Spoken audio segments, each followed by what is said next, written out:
당시에 로마 교황 그레고리우스 13세가 종래에 있었던 율리우스력을 거쳐서 만든 태양력을 지금도 사용하고 있습니다.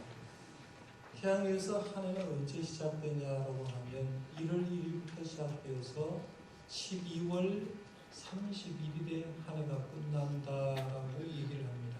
그러나 교회 가는 사람들은 사실은 교회에서 얘기하는 달력은 태양력을 사용하는 것이 아니라 교회력을 사용한다라고 얘기합니다. 교회력의 중심은 태양이 아니라 예수님을 중심으로 모든 것을 계산합니다. 그래서 교회력의 시작은 대림절 첫 번째 주일부터 시작이 됩니다. 그래서 다음 주가 대림절 첫 번째 주간이라고 얘기하기 때문에 교회력의 시작은 다음 주일 12월 1일부터 시작해서 이미 한 해가 출발한다라고 볼 수가 있습니다. 그러니까 다음 주에 12월 1일 대림절 첫 번째 주일이 시작하니까 오늘이 한 해의 마지막 주일이 되는 거예요. 그래서 한 해의 마지막 주일은 일명 그리스도 왕주일이다라고 해서 예수 그리스도가 우리의 왕이라는 걸 다시 확인하는 그런 주일인데요. 그런 의미로서 보면 오늘은 굉장히 중요한 주일입니다. 한 해를 교회력으로 마감하는 주일이고 오늘 한 주도 굉장히 중요합니다. 한 해를 마감하는 거죠. 다음 주일도 굉장히 중요합니다. 한 해가 시작되는 주일이고 부흥회를 하는 12월 1일부터도 굉장히 중요한 게 한 해를 시작하면서 부흥회를 하고 시작하고 있다는 것은 굉장히 중요하다라고 생각되는데요. 그러면 오늘 교회력으로 이제 한 해의 마지막 주일을 맞았다라고 얘기할 때, 그럼 한 해의 마지막 주일을 맞았을 때, 우리들은 올 한 해 내가 신앙생활 좀 잘했나, 안 했나, 검사를 좀 해볼 필요가 있다는 얘기죠. 그래서 제가 오늘은 슈버 여러분 QT란의 QA 시스템 안에 나의 신앙생활 점검표를 한번 만들어 봤습니다. 그래서 우리 교회에 표준으로 교회 5가지 사명을 중심해서 과연 우리는 신앙생활을 올 한해 어떻게 했는가를 좀 점검해 보려고 하는데요. 볼펜 있는 분들은 추보에 우리 QA란을 펴주시고 없는 분들은 그냥 보시고 한번 점검을 눈으로도 한번 해보시길 바랍니다. 2019년 교회를 마지막 주일에 나는 예배와 부분에 또 말씀 부분에 전도 부분에 구제 부분에 교제 부분에 어떻게 했는가를 한번 점검해 보려고 하는데요. 예배와 헌신란에 보면 내가 올 한 해 주일 낮 예배를 잘 드렸나 한번 보십시오. 그러면 하고 있다고 하면 잘 드리면 체크표, 동그라미 하든지 체크표를 하든지 한번 해보십시오. 주일 찬양 예배를 올 한 해 잘 드렸냐, 중직자지만 찬양 예배 땡땡이 좀 많이 쳤냐 한번 체크를 해보시고, 수요 성령 기도에 내가 얼마 정도 나왔냐, 수요 성령 기도에 나왔으면 나왔다, 나오지 못했으면 나오지 못했다라고 해보십시오. 목회를 하면서 중직자들도 수요 예배 안 나오다 떳떳하게 믿음 생활하는 분들이 많은데 한번 확인해 볼 필요가 있어요. 새벽 기도에는 과연 내가 지금 새벽 기도 생활을 하고 있는지를 체크해 보십시오. 구역 예배는 잘 드리고 있는지, 그리고 교회 사역을 위해서 하나님 앞에서 내가 11조 예물, 감사 예물을 드리고 있는지도 체크해 보시고, 말씀 훈련 두 번째 보면 매일 성경을 읽고 있는 분들, 그 다음에 큐티나 성경 통독을 올 한 해 했다, 성경 공부를 했다라는 분도 한번 체크를 해 보십시오. 세 번째는 전도와 선교 부분에 보면 내가 전도 대상자를 보고 기도하고 있다 체크해 보시고요. 가족과 이웃을 초청하고 전도하려고 노력했다라도 한번 체크해 보시고, 세계 선교를 위해서 기도하고 헌금하는 우리 교회 대부분의 사람들은 선교 헌금을 하고 해외 교회 건축을 위해서 굉장히 많이 애를 쓰고 있기 때문에 하고 있는데 체크를 해보시길 바랍니다. 구제와 봉사 부분도 한번 보십시오. 내가 구역에 나와서 주방에라도 봉사하고 있는지, 그건 우리 교회 연세 많은 어른들도 장애우들을 많은데 그들을 섬기고 있는지, 교회 학교가 힘든데 교회 학교 교사를 좀 섬기고 있는지, 그리고 지역사회에 뭔가를 봉사하고 있는지 한번 체크해 보시고요. 교제하고 일치하는 부분입니다. 주일 점심 식사를 함께 하기라는 겁니다. 별것도 아니라도 예배 마치고 같이 가서 밥 먹는 거 굉장히 중요한 교제입니다. 그래서 주일 점심 식사를 함께 하고 있는지, 구역원과의 교제를 나누고 있는지, 내가 구역에 편성됐는데 1년에 한 번도 구역 식구하고 얘기도 하지 못했다고 하면 문제가 있죠. 구역원과 교제를 하고 있는지, 그다음에 교회 회의를 참석하고 있는지, 선교 기간에 원래를 참석하고 있는지. 내가 재직이라면 서리 집사 이상의 사람들은 재직회를 참여하는 게 의무적인데 1년에 재직회가 6번 정도 모여도 교회 살림살이에 별 관심이 없어서 재직회 회의를 참석하지 않고 있다라고 하는 문제가 있죠. 교회에 참석하고 있는지를 생각해 보고요. 그 다음에 내부역뿐만 아니라 다른 후역은 어떻게 하는지, 또 다른 부서는 어떤지, 다른 기관을 어떻게 하는지 옆에서 좀 도와주고 돌보아주고 있는지를 한번 점검해 보시길 바랍니다. 점수를 매기는 그렇고요. 지금 이 책들을 쭉 이렇게 보니까 마음에 듭니까? 어떻습니까? 하나님이 여러분 1년 동안 신앙생활 잘했는데 참 수고했다, 너희들 있었다라고 할까요? 아니면 하나님의 마음에 흡족하지 않을까요? 지금 우리가 살고 있는 시대는 초스피드 시대를 살아가고 있습니다. 그렇죠? 하루 금방 가요. 한 주일. 지난주 예배 드린 게 어제 같은데 벌써 주일이 와서 벌써 주일이다 이런 얘기를 했을 겁니다. 한 달 금방 가고요. 한 해가 금방 가요. 지난주에 우리 정책당회를 했습니다만은 저는 목회를 하면서 정책당회를 하고 이제 목회를 할만 하면 열심히 하려고 하는데 또 정책당회를 해요. 1년이 얼마나 빨리 지나가는지를 모릅니다.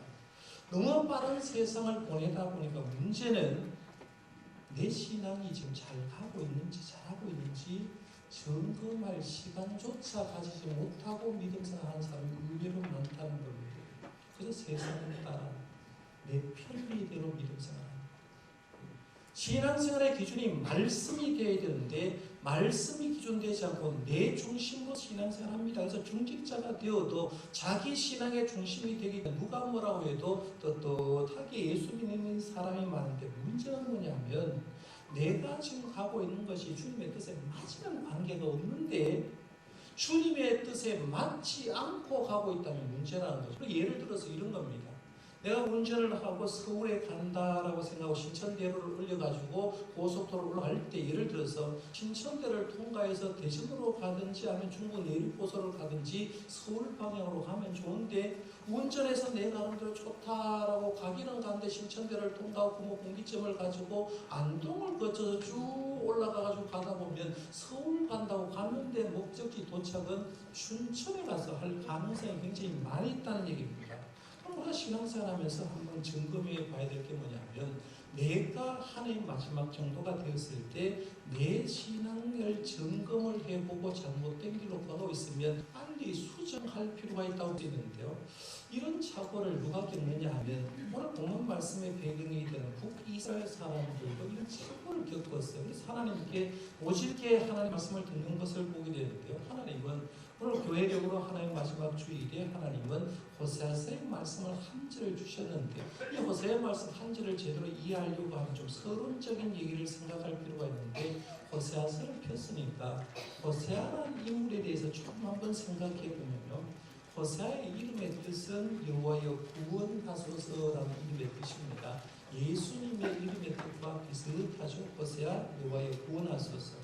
북이스라엘 출신으로 주전 755년에서 723년에 활동한 북이스라엘의 선지자입니다.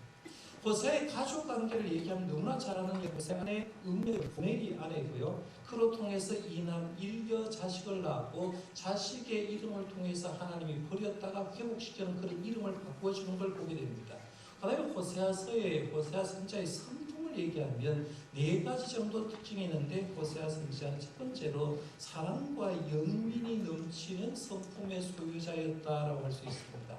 하나님이 이스라엘을 얼마나 사랑하고 있다는 것을 호세아가 고멜을 사랑하고 가족을 사랑하는 것을 통해서 하나님의 사랑을 실제적으로 보여주는 거죠. 하나님이 이스라엘 백성을 사랑하는 것이 호세아가 가족을 사랑하는 것과 똑같다고 볼 수 있는데요. 사랑과 연민이 넘치는 성품의 소유자였습니다. 두 번째는 인내와 긍휼이 충만한 자였다고 볼 수 있는데요. 이 호세아 안에 음녀있던 고멜이 거듭 호세아를 배반하고 음녀의 길로 합니다. 어떤 사람 같으면 땡이에요. 그렇죠? 가면 잘 살아갈 거예요. 그런데 호세아의 선지자는 계속해서 데려갑니다. 하나님 데려가서 데려와라 라고 해서 사랑을 하는데 그런 통해서 보여주는 게 뭐냐면 하나님이 우리를 사랑할 때도 내가 하나님 곁을 한 번만 떠나서 하나님 우리를 외면했다고 하면 이 자리에 앉아 있을 사람이 하나도 없을 겁니다. 그런데 하나님은 끊임없이 하나님의 사랑을 보내서 계속해서 사랑으로 콜하고 있다는 거죠. 그러니까 호세아는 인내와 긍휼이 충만한 자였다고 볼 수 있고요. 세 번째 호세아 선지자는 순종과 희생 정신이 투철한 자였다고 볼 수 있습니다. 하나님의 뜻을 전하기 위해서 가정의 고통을 기꺼이 감수한 사람입니다. 보통 사람 같은 그렇게 못할 건데 가정이 고통스러워함에도 수청과 희생 정신이 투철했고요. 그 다음에는 사명이 굉장히 강한 사람이었습니다.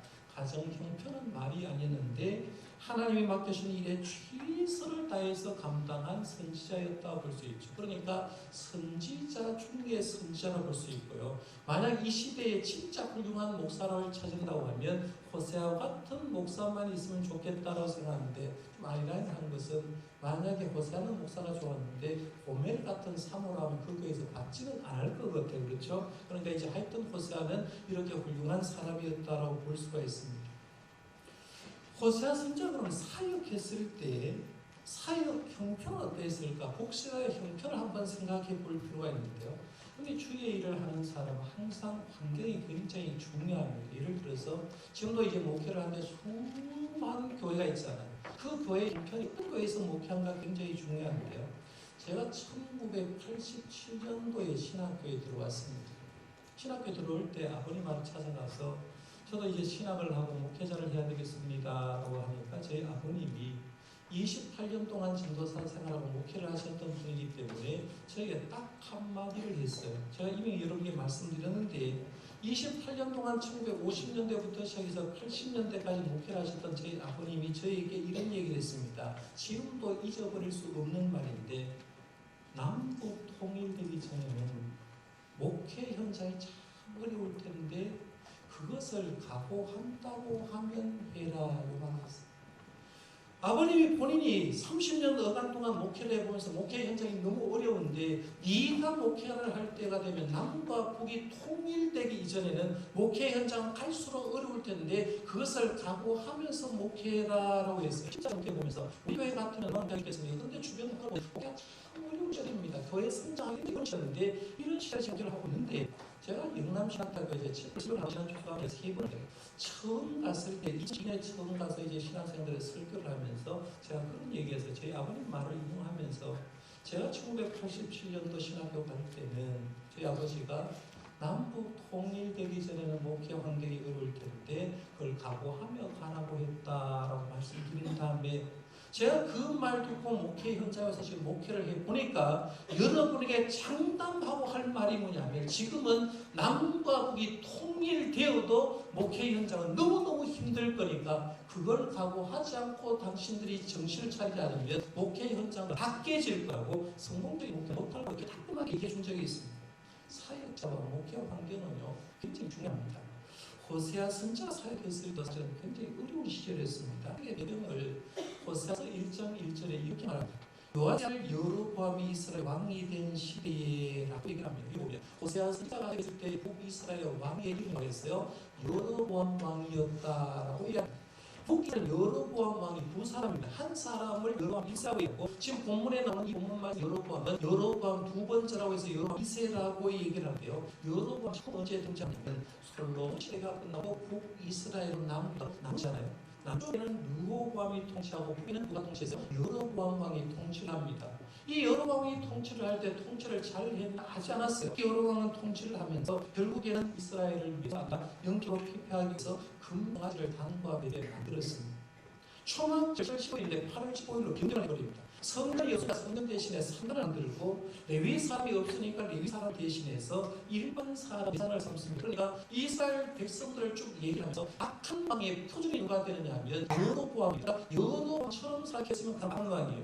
다윗처럼 사역했으면 선한 왕으로 이렇게 평가하는데 이 사람이 초대 여로보암이에요. 호세아 선지자에서 그 왕을 얘기하는 것이 아니라 북이스라엘 나중에서 되어서 13대 왕, 13대 왕도 여로보암 이름이 똑같습니다. 그런데 여로보암 2세라고 얘기를 하는데요. 여로보암 2세가 41년 통치하는데 그때 남때 약하고 힘들 때 그래서 북이스라엘 통치하면서 쉽게 말하면 땅덩어리를 굉장히 넓게 만들었습니다. 땅덩어리가 늘다 보니까 농사를 짓고 목축을 함으로 해서 굉장히 부유하게 되었습니다. 근데 문제는 이 여로보암 2세가 통치하면서 나라가 너무 부유하니까 풍요를 통해서 문제가 생기게 되었습니다. 그 풍요가 점차 지도자와 일반 백성들을 불쾌하게 만들었습니다. 그 풍요가 빈부의 격차를 더욱 심각하게 만들었습니다. 여러분, 우리나라도 옛날에는요, 잘 사는 사람, 못 사는 사람 그렇지 않았는데 풍요로워지면 질수록 빈부 격차가 엄청나게 차이 나는 걸 여러분 아실 겁니다. 이런 격차이 났다는 거죠. 풍요 때문에 불공평한 재판을 하도록 됐습니다. 이게 그 시대에 무죄라는 말이 통할 정도로 돈 있는 사람은 돈 써서 자기가 죄를 지어도 죄라고 인정받지 못했던 그런 시대예요. 그 풍요가 사회정의를 무너뜨려 버렸습니다. 그런 풍요가 하나님께 예배하지 못하고 예배 생활도 무너뜨리게 되는데, 쉽게 말하면 나라는 잘 살게 되었는데 정치, 경제, 문화, 교육, 국방 모든 것들이 부패해지고 심지어는 예배 생활까지 무너지기 시작했습니다. 호세아 선지자가 사역할 때 이스라엘 백성이 육신적으로 잘 살고 있었는데 영적으로 부패했을 그때를 당시에서 그때 사역하면서 호세아 선지자는 얘기를 합니다. 너희들 이며 살면 이스라엘은 멸망할 수밖에 없어라는 실제로 망했으니까요. 너희들 지금 이렇게 풍요롭게 산다고 걱정 없다고 얘기하지만 이대로 살면 나라가 멸망한다는 것을 얘기를 하면서 또 한편은 임박한 심판을 얘기한 것도 있어요. 그래도 지금 기회가 있으니까 빨리 하나님의 사랑의 풍으로, 하나님이 원하시는 풍으로 돌아오라고 외치라는 말씀이 바로 호세아 선지자가 선포한 말입니다. 오늘 보면은 범죄한 이스라엘 백성이 하는 호세아 선지자의 마지막 고소하는 말이, 그 중에 12절 말씀은 사실은 굉장히 중요한 말인데요. 10절 말씀 전체가 중요하지만 12절 말씀, 오늘 본문 말씀이 굉장히 귀한 말씀인데 12절 말씀 우리 같이 한번 읽어요. 오늘 본문 제가 읽었습니다. 같이 읽어보면 시작. 너희가 지금이 곧 여호와를 찾을 때니 마침내 여호와께서 오사 공의를 빛처럼 너희에게 내리시리라. 너희 땅을 기경하라. 쉽게 말하면 너희 마음밭을 하나님과 더불어서 가엎어라. 지금이 너를 찾을 때라. 이렇게 얘기를 했습니다. 공동 번역 성서는 이 구절을 이렇게 번역했습니다. 묵은 땅을 가엎고 정의를 심어라. 사랑의 열매를 거두리라. 지금은 이 야훼를 찾을 때 이 야훼가 너를 찾아와 복을 내리리라 했습니다. 묵은 땅을 가라앉을 때다. 지금 이 야훼 하나님을 찾을 때가, 네가 찾으면 야훼 하나님이 너를 찾아서 진짜 복, 피상적인 복이 아니라 진짜 복을 주겠다라고 이렇게 얘기를 했습니다. 너희 먹고 살만하다고 얘기를 하지만 너희 마음밭을 보면 묵은 밭과 같다는 거죠. 여러분 시골에 크신 분들 묵은 밭이 뭔지 아실 겁니다. 거기는 열매가 나오지 않아요. 보기만 험해요. 묵은 밭 빨리 갈아엎으라고, 그리고 한번 찾아라. 그래야 너희들에게 하나님께서 축복의 담배를 내려주신다. 오늘 본문 말씀 12절에서 너희 묵은 땅을 기경하라. 지금 여호와를 찾을 때다. 이 말이 하나님께서 여러분에게 주신 말씀을 들으십니다. 들려줘야 된다. 문제는 저를 보면서 오는 많은 사람들이요, 다른 게 없어요. 이유는 딱 하나예요. 풍요롭기 때문에. 나라가 흔들려도 별 걱정 없어요. 집에 먹고 사는 거 걱정 없거든요. 교회가 흔들려도 걱정 없어요. 우리 집에 먹고 사는 거 걱정 없거든요. 너무나 풍요롭기 때문에 세상이 아무리 흔들려도 누가 뭐라고 해도 걱정하지 않습니다. 그러다 보니까 나도 모르게 내 마음이 묵밭이 되어가고 열매를 맺지 못한 묵밭, 아무 쓸모없는 묵밭이 되어가고 있다는 얘기입니다. 그러다 보니까 성도만 두면 그렇게 안 되겠는데, 성도는 늘 깨어있어서 영적으로 보고 교회를 보고 자신을 살필 줄 알아야 되는 그 성도마저, 심지어 중직자나 목회자마저도 자기만 밖에 갈아엎지 않고 성령 충만을 잃어버리면서 항상 세상을 헤매고 사는 모습은 우리의 모습이 아닌가 생각해봅니다. 그런 우리에게 하나님 이렇게 아니야. 계속 그렇게 살면 안 돼. 빨리 굳어져 있는 마음밭을 갈아엎어야 해. 그래야 너희 마음밭에 하나님이 원하시는 열매가 맺혀라고 말하면서 하나님을 찾을 것을 요구를 하고 있다는 거예요. 오늘 본 말씀 짧지만 한 말씀이 너희 묵은 밭을 갈아엎어라. 지금이 야훼를 찾을 때다. 이 말씀이 하나님이 우리에게 주신 말씀으로 들려지기를 바랍니다.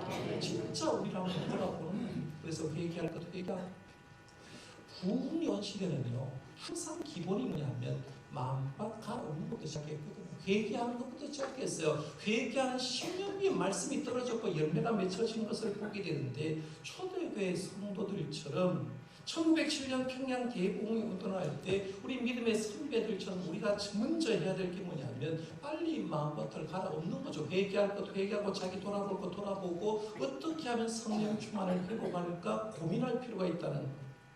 그럼 구체적으로 어떻게 하면 마음밭을 갈아엎을까, 어떻게 하면 성령 충만을 회복할 수 있을까라고 한번 생각해 볼 필요가 있는데요.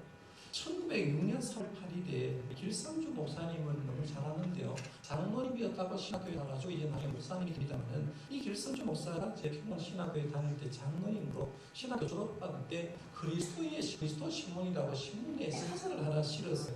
그때 사설 제목이 뭐냐면 성령 충만을 회복할 수 있을까, 이걸 가지고 이제 하는 거예요. 제가 그 논설을 쭉 한번 읽어볼 텐데, 성령을 충만히 받을 방법이라 이 논설을 제가 읽어가면서 조금 한번 설명해 드리겠습니다.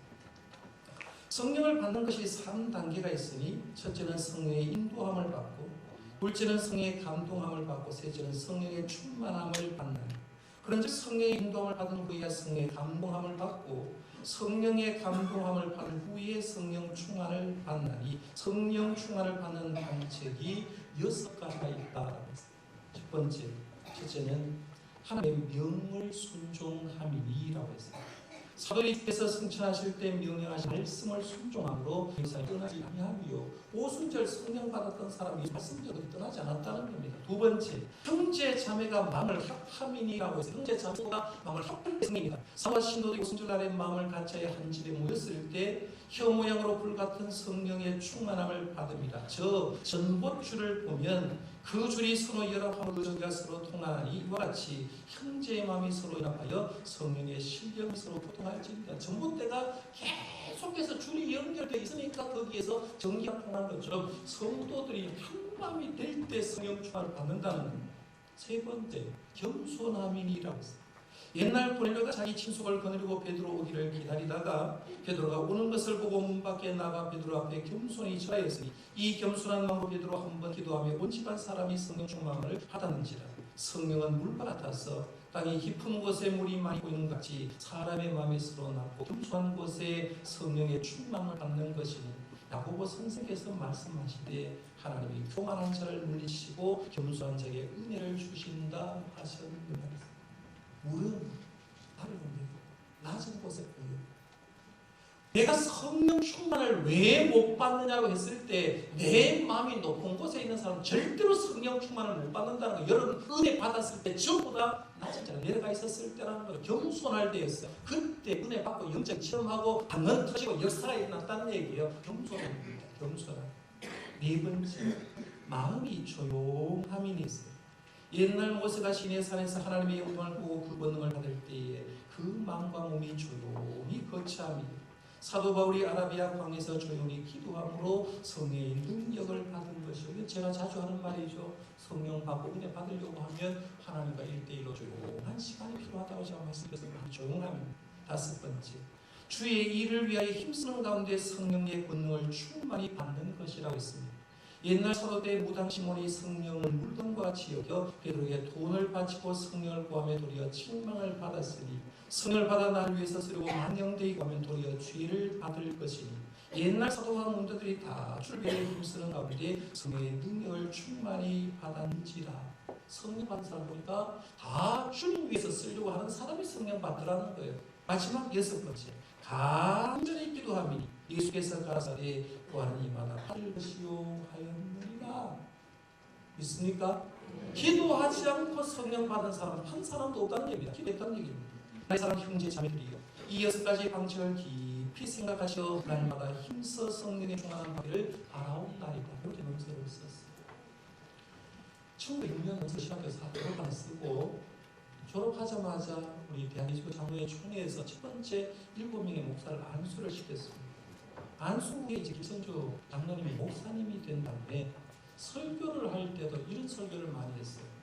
성령 충만을 받을 것, 주제가요. 성령 충만을 받을 것이라는 주제로 해서 3대지 설교했어요. 3대지는 첫째 1, 2, 3, 둘째 1, 2, 3, 셋째 1, 2, 3 이렇게 옛날 어른들이 이렇게 설교를 많이 했는데요. 이렇게 설교했어요. 첫 번째, 성령을 충만히 받을 이유가 뭐냐? 첫 번째, 하나님의 허락이 있었는데 유대인들이 이미 허락한 예수를 받지 아니해서 제한을 받았다. 하나님 허락했다. 받을 이유. 두 번째, 주의 명령이 있으므로 얻으면 역적이다. 예수님 예루살렘 떠나지 말고 성령 받지 않기 때문에 그걸 얻으면 역적이라는 것. 세 번째, 성령 받지 않으면 능력이 없으므로 하나님 일을 해도 성령 안 받으면 능력이 없으니까 성령 받아야 돼. 두 번째, 성령을 충만히 받는 방법. 첫째, 즉시 믿으라는 것. 고넬료의 가족이 베드로의 전도를 듣고 즉각 성령을 받았다. 근데 말씀을 듣거든요. 믿어버리시길 바랍니다. 어떤 말씀이 들려도 믿는 게 성령 충만 받는 거라고요. 두 번째, 호대할 것. 이번 부흥성에 은혜 줄 줄 믿습니까? 호대하는 것. 한국에 제일 목회 잘하는 목사님은 제가 오셨거든요. 그러면 거기에 은혜 못 받으면 흔히 그런 말 했어요. 예수님만 설교해도 은혜 못 받아요. 교만했기 때문에. 호대하라, 호대. 세 번째, 마음을 열 것이라고 했어요. 나뭇잎으로 눈을 가리면 우주 만상이 보이지 않고 붓으로 길을 막으면 자연의 모든 소리는 듣지 못합니다. 무슨 말 이해합니까? 아무리 좋은 것 있어도 내가 눈 가려버리면 안 보여.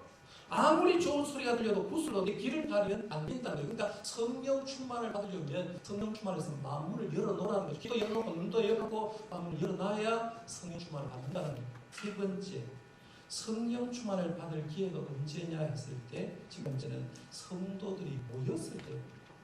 재미난 거예요. 집에서 기도하다가 혼자 성령 충만을 받은 사람이 많잖아요. 다 집회 때 120명 성도들이 고넬료의 가정에 모였을 때, 이럴 때 성령이 받았어요. 성도들이 모였을 때 성령 충만을 받아요. 두 번째는 성경을 연구할 때 받아요. 말씀 떨어지는 자리에 항상 성령이 있지, 말씀 오는 곳에 역사가 나왔어요. 세 번째, 성심으로 기도할 때 성령 충만을 받았다. 마음을 다해서 기도합니다. 그럼 말씀을 제가 정리를 합니다. 교회력으로 제가 하나님 마지막 주일이었고 다음 주가 시작이라고 했습니다. 이번 주가 끝이 마지막 주이고 다음 주일이 교회력이 시작이고 부흥의 날이 첫날부터 이 교회력이 시작됩니다. 이때 우리가 뭘 해야 될까로 했을 때 오늘 본문은 이렇게 얘기합니다. 그림으로 보여드리겠습니다. 소 밥한 장면. 옛날에 어릴 때 그렇게 많은 장면이 시대가 바뀌었어요. 용기로 밭을 갈고 로타리 치는 장면. 또 시대가 또 바뀌었어요. 이제는 사람이 기계에 앉아서 트랙터로 밭을 가는 장면. 중요한 사실 딱 하나 있어요. 소든 경운기든 트랙터든 농사 짓는 사람이 한 해 결실을 거두려고 할 때 밭 안 갈고 농사하는 사람입니다. 어떤 방법으로든 농사할 때는 밭을 갈고 씨를 뿌리고 그러고 나서 가위를 뿌립니다. 여러분 신앙생활에서 언제 마음의 밭을 한번 갈아봤습니까? 언제 내 신임을 속으로 생각하면서 진짜 하나님 나 죄인입니다. 언제 한번 물어봤습니까? 농사꾼은 1년에 한 번, 봄이든 가을이든 겨울이든 언제든지 한 번씩 밭을 갑니다. 분명한 사실입니다. 우리 신앙생활 하는 사람들도 그러면 하루에 되는데 너무 풍요롭다 보니까 밭은 마음밭이 못 바뀌어서 엉뚱하게 쫙 자라나서 열매도 못 맺는데도 불구하고 나는 괜찮은 신앙인이야 착각하고 사는 사람이야. 어느 교회 권사, 어느 교회 수입사다 예배가 들어가 보면 밭이 못 바뀌게 됐어. 하나님이 이렇게 말씀하셨습니다. 너희 못하면 너 혼자 되니까 하나님과 함께 가라고 하라. 오늘 하나님께서 이 말씀 주셨는데요. 마음밭을 갈아엎으라는 주님의 말씀을 하나님의 음성으로 들을 수 있기를 바란다. 기도하겠습니다.